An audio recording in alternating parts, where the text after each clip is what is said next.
Mozambique peut apprendre du Sénégal. Je crois que le football, je n'ai pas envie de me faire passer pour un donneur de leçons, loin de là, mais le football existe dans ce pays. Mozambique a toujours eu de très grands footballeurs, de très grandes équipes nationales, et je n'ai aucun doute aujourd'hui. Il y a un potentiel mozambicain qui est au Portugal, qui joue partout en Afrique du Sud, qui joue partout dans le monde. Et d'ailleurs, c'est ce qui constitue cette équipe actuelle.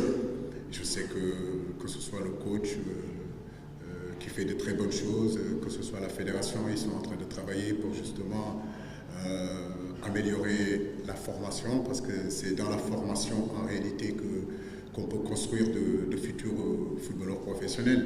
Moi, dans mon pays, très tôt, on a eu des centres de formation, on a eu des présidents de clubs qui ont énormément œuvré, que ce soit les clubs traditionnels, que ce soit les clubs formateurs, à travailler, à faire en sorte qu'on ait des générations. Et depuis tout le temps, le Sénégal est connu comme avoir un réservoir de footballeurs.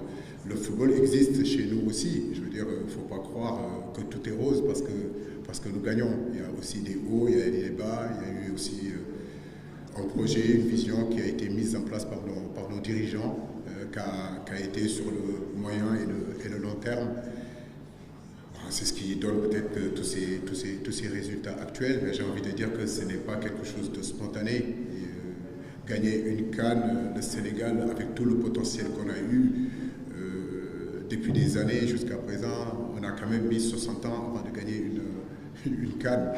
Et moi, je suis en place depuis 8 ans aussi. Je pense que gagner cette CAN-là, c'est un travail aussi de longue haleine, où toutes les franges du football sénégalais et aussi être capable d'aller chercher des garçons comme Boulaye Dia, qui n'ont pas été formés aussi dans notre circuit en réalité national, mais qui demeurent aussi des Sénégalais. Comme je l'ai dit aussi, au Mozambique, il y en a. Quand vous allez au Portugal, il y a des joueurs qui sont d'origine mozambicaine. Donc, je pense que oui, le football ici peut progresser, le football ici peut avancer parce qu'il existe déjà. Donc maintenant, il faut l'accompagner par des moyens et surtout par la compétence. Depois de com o programa, ele estava a fazer a menção do respeito que tem pela seleção moçambicana, os mesmos praticam um bom futebol e para chegarem onde chegaram foi graças à formação, deve respeitar-se a formação. Isto tudo não começou do dia para a noite. Mas temos um colega que eu sei que se ligar. C'est l'autre question pour les coachs. Ok, merci beaucoup. Merci pour la brillante face au Mozambique. C'est un pays, c'est une équipe qui réussit souvent au Sénégal depuis 1986. Mais si ma mémoire est bonne, il est rare de voir une équipe sénégalaise s'imposer ici, à Maputo, devant cette sélection-là. Or, vous êtes à la tête de l'équipe nationale du Sénégal, pratiquement c'est les cash quand il s'agit des éliminatoires de l'Afrique. Vous êtes toujours dans cette logique de vouloir remporter tous vos matchs en phase éliminatoire. Est-ce que c'est toujours le cas? Donc, on puisse qu'on match nul, dépendant maintenant de l'autre match entre le Bénin et le Rwanda, pour vous compenser vos tickets, ou bien vous êtes toujours dans cette dynamique. L'autre question, c'est vous là, comment est-ce que vous employez cette rencontre face à cette sélection mozambicaine? Merci. C'est quoi sa question? Comment tu vois le match contre le Mozambique? Comment tu te prépares? Bonjour à tous. C'est pas mieux. Bonjour à tous. Comme le coach l'a dit, on a pris une option sur le match de vendredi dernier à la maison. On a su faire preuve de combat. On a gagné ce match. Et puis là, c'est vrai qu'on est conscient qu'ici à Maputo, ce ne sera pas le même match. Ce sera un match totalement différent. Donc il nous reste une séance pour préparer ce match. Et demain, on sait que l'aspect physique va dominer, que le Mozambique sera revanchard et qu'on s'attend à notre match.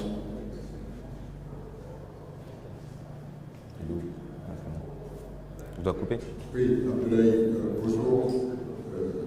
Comme je le disais tout à l'heure, Je crois que nous, notre option aujourd'hui, c'est d'abord la qualification. Bien sûr que, comme tout entraîneur, on aimerait gagner tous nos matchs. Notre objectif, ça sera bien sûr de pouvoir gagner tous nos matchs. Mais en réalité, l'objectif numéro 1 quand même, c'est pour le tenant du titre, se qualifier déjà à cette CAN-là. C'est une place difficile, je le sais, c'est une place très difficile. Je me rappelle dans Mozambique, Égypte ici. Beaucoup de grands se sont cassés les dents ici sur cette place-là. Donc je ne serai pas surpris, notre équipe ne sera pas surpris aussi, nos joueurs ne seront pas surpris. Nous savons que c'est une place difficile à gagner. Mais je crois que c'est tout ça aussi qui nous excite, c'est tout ça notre motivation quand on est compétiteur de haut niveau, c'est d'aller gagner dans des endroits ou faire un bon résultat dans des endroits où beaucoup d'équipes africaines, beaucoup de grosses équipes africaines se sont cassées les dents ici à Maputo. Donc nous sommes conscients de ça aussi.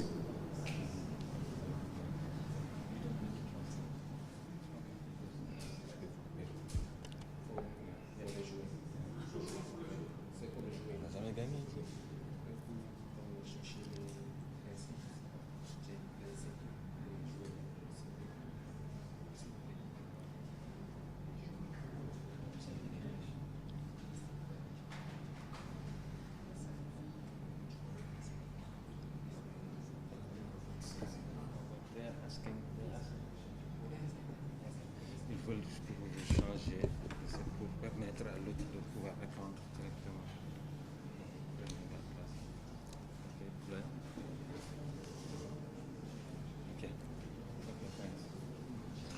De rien, Tara.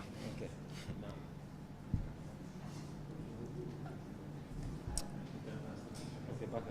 Merci. Bonjour. Des 9 derniers matchs du Sénégal, vous avez titularisé à toute reprise. La dernière fois que vous n'avez pas joué, c'était contre le Rwanda pour cause de blessure. Aujourd'hui, vous semblez être le responsable de l'équipe du Sénégal. Donc derrière, il y a des joueurs, notamment Habib Diallo et Bambadien. N'avez-vous pas une pression supplémentaire si on sait que la concurrence est là et reste évidente à votre place? Bonjour. Bonjour. Non, ça marche pas. Ah. Bonjour. Ah, bonjour. Non, de la pression, non. C'est vrai que le coach me fait confiance. Donc à travers mes performances et match après match, j'essaye de lui donner satisfaction. Mais de la pression, non. On connaît tous le potentiel offensif de l'équipe nationale du Sénégal, parmi les joueurs présents et ceux qui sont absents. Donc c'est pas de la pression. La concurrence est saine et la concurrence nous pousse à être meilleurs. Donc le fait d'avoir des coéquipiers qui peuvent prétendre à la place de titulaire au sein de l'attaque, on a tous les qualités pour occuper ce poste, donc on va tous en tirer bénéfice en fait.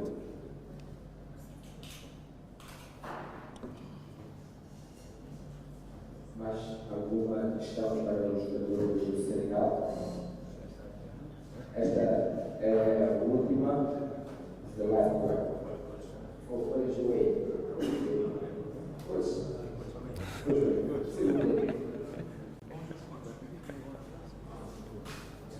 Ok, bonjour. Ma question sera concernant la réponse qu'on a fait depuis le match contre Lyon. Le Sénégal a toujours appliqué au moins un but. Qu'est-ce qui explique cela?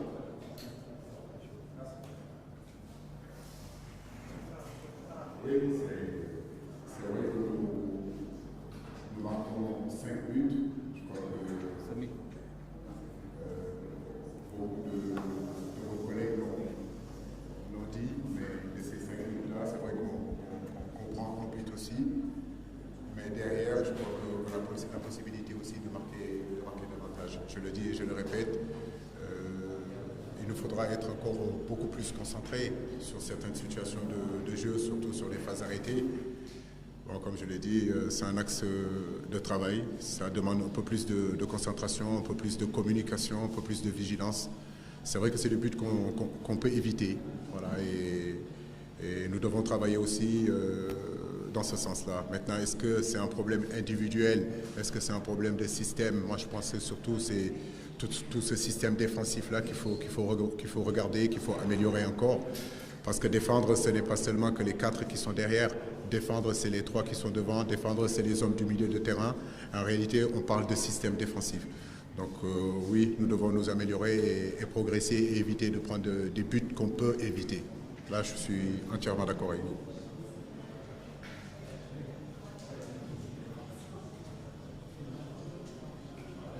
Ah, coupé. Pois bem, voltamos assim o fim desta conferência de imprensa e vamos dar lugar para a seleção de Senegal que vai partir desta feita ao Merci, coach.